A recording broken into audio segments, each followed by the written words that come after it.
O kravati, Dragoš Kalajić. Samo neupućeni u značenje i značaj kravate mogu taj komad tkanine lakomisleno bagatelisati i vezivati ga oko sopstvenog vrata bez ikakve veze sa sopstvenom ličnošću, već jedino sa modom ili sa pravilima skladnih boja.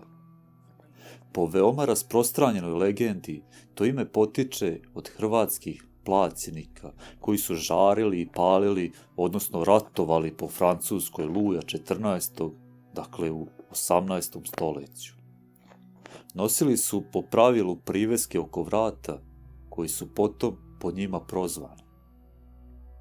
Kako su Srbi retko zlobni, a Hrvati češće obuzeti mazohizmom kompleksa svog provincijalizma, oni kažu da je kravata jedina hrvatska reč koju je usvojio veliki svet. Ipak, pisac ovih redova je višestruko sumnjičav prema ovoj legendi. Pre svega, pitanje je da li je reč o Hrvatima u etičkom ili geografskom smislu.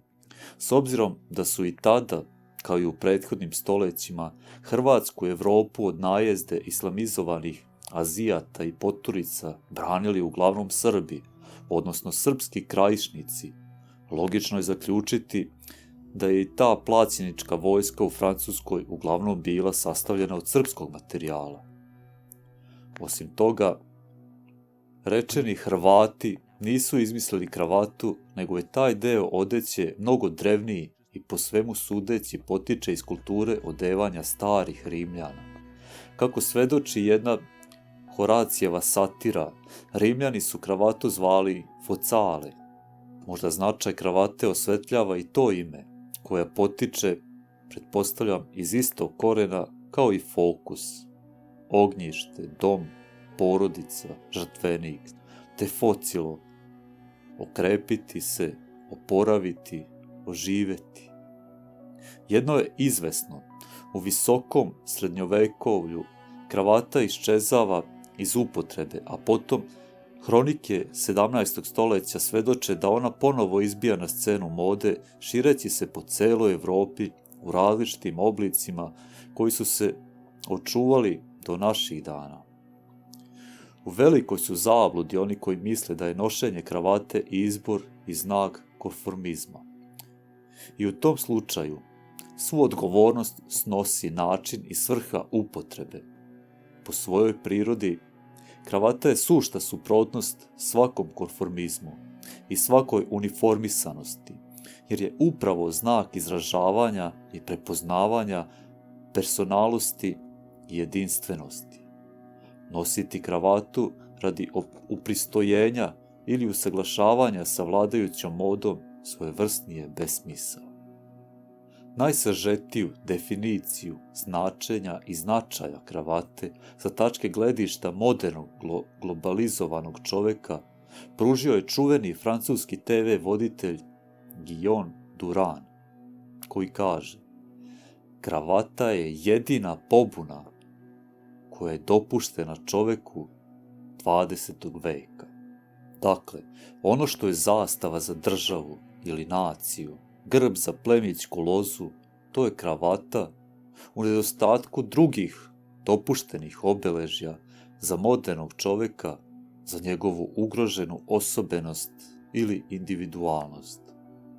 Stoga, kravatu valja izabrati i nositi u skladu sa sopstvenom ličnošću. Zato se slobodno može reći da kravata čoveka čini čovekom. Ona ga ne samo izražava, već i preobražava. Zablude u kojima žive građani moderne civilizacije zapada osvedočava njihova opšta sklonost da kravate biraju prema odelu, umjesto obratno. Valja prvo izabrati kravatu, a tek potom tražiti odelo koje bi bilo u skladu sa tim znamenjem sopstva. Ne znam zašto, ali ja nikada u svom životu sebi nisam izabrao niti kupio ni jednu kravatu. Sve kravate koje posjedujem dobio sam na poklon. Potiču iz ruku žena koje su bile ili ostale drage mom srcu i duši. Naravno, najviše kravata poklonila mi je supruga. Jedini pokloni iz muških ruku potiču od samih proizvođača kravata, od najslavnijeg Antonija Ratija do našeg Nevena. Životno iskustvo me je naučilo da se samo pametne, ali i smelije žene odlučuju da muškarcu koga vole ili cene poklone kravatu. One dobro znaju ili intuicijom naslućuju da je kravata steg ličnosti u muškarcu. Poklanjajući kravatu, one samo daju do znanja muškarcu kakvim ga vide ili kakvim žele da ga vide. Zato, za takav poklon valja imati i hrabrosti, jer pogrešan izbor može izazvati odbojnost. Osim toga, takav poklon odaje ili izražava želju za prisnošću, za vezivanjem, jer je kravata i simbol jedne veze. Kao poklon iz ruku žene, ona može da simboliše i zagrljaj oko vrata, oko moralne kičme čoveka. Iz autorskog teksta Kravata čini čovekom, magazin Dama, Beograd, 1998. godine.